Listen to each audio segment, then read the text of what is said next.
Lūdzu. Labdien, divi mazi jautājumi. Sakiet, lūdzu, vai vienotības valde varētu lemt par cilvēku, kas biķernieku mežās šāva uz suni? Likuma pārkāpējiem nav vietas partijā. Es atvainojos, bet lemt kādā ziņā? Sigords Stradiņš šāva uz suni biķernieku mežā vai vienotības... Bet šeit nav tiesā, un tad kāds jautājums, es domāju? Jautājums ir tāds, vai latviski sakot, vai cilvēks, kas iet sportot un ir vienotības biedrs, vai viņam būtu jāņem līdzi pistoli un vēl rezerves šaujam? Nē, bet jautājums, ka šeit nav tiesa, kas pieņem lēmumus un piespriež sodus. Un es saprotu, par šo jautājumu tad notiek izmeklēšana, un mēs sagaidīsim to. Bet šeit nav runa par partijisku atbildību. Šeit ir jāsaprot, ka ja cilvēkam nav tiesību uz ieroci, par to ir atbildība. Ja cilvēks lieto nepareizi ieroci, arī par to ir atbildība. Teiksim, tad šeit es nesaskatu problēmu. Bet citi vienotības biedri taču līdz šim nav tā rīkojušies.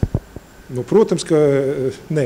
Bet jautājums, ko jūs gribat tieši tad saprast, kas ir jautājums? Jautājums ir par ētiku. Vai vienotības rindās, kā valdošai partijai, vai jūsuprāt tāds cilvēks ir tiesīgs atrasties? Ne, ja ir izdarīta pārkāpuma, protams, tad ir problēma, un tad par to noteikti vienotība runās. Bet sākuma konstatē pārkāpumu, un tad var runāt. Viņš, paldies. Veiksmi.